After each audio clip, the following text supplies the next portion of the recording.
आपल्या आईस्क्रीम सँडविचसाठी प्रसिद्ध असलेल्या चर्चगेटमधील के रुस्तम आणि कंपनी नावाच्या आईस्क्रीम पार्लरचा परवाना हा अन्न आणि औषध प्रशासनाने तात्पुरता निलंबित केलेला आहे आणि त्यामुळे आपण बघतोय की हे आईस्क्रीम पार्लर तात्पुरता बंद ठेवण्यात आलेलं आहे।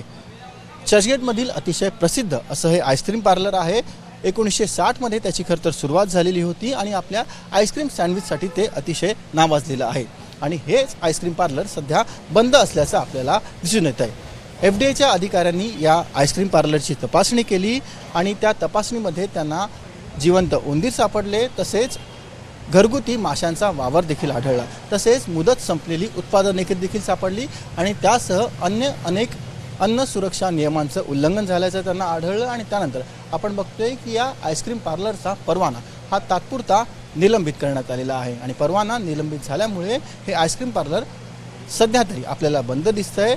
शनिवार रविवारी इथे प्रचंड गर्दी असायची, रात्रीच्या वेळेला देखील लोक अक्षरशः लाईन लावून इकडे आईस्क्रीम घ्यायची, मात्र आता हे आईस्क्रीम पार्लर सध्या बंद असल्यामुळे अनेकांना परतावं लागतंय।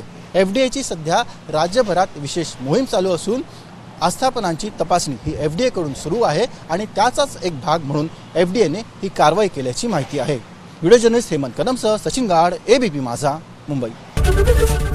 एबीपी माझा, उघडा डोळे बघा नीट।